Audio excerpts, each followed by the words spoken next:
کیا آپ لڑتے لڑتے تھک چکے ہیں؟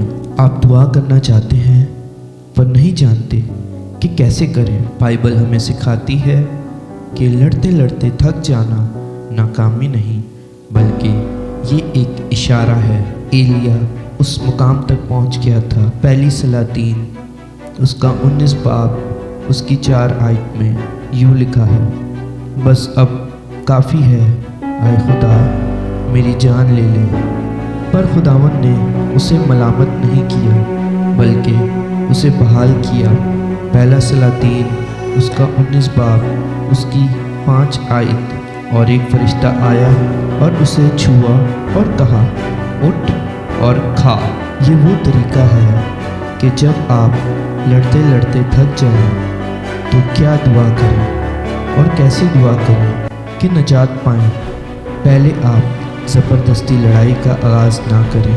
اگر خدا آپ کو لڑنے کا نہیں کہہ رہا ہے تو آپ نہ لڑیں۔ ہو سکتا ہے خدا آپ کو غصہ اور لڑائی سے روک رہا ہو۔ کچھ لڑائیاں ایسی ہوتی ہیں جو ہم خود نہیں لڑ سکتے۔ خروج 14 باب اس کی 14 آیت، خداوند خود تمہارے لیے لڑے گا اور تم خاموش رہو گے۔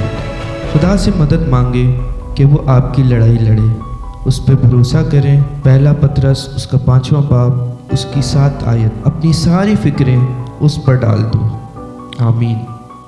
اور تیسری بات یہ کہ خداوند سے ایک ایسا ہتھیار مانگیں جو آپ کو ہر لڑائی میں کامیاب کرے۔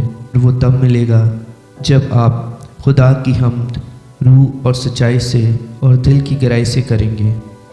خدا کے آگے اپنے آپ کو سرنڈر کریں، اس کے آگے گر کر دل سے اسے سجدہ کریں۔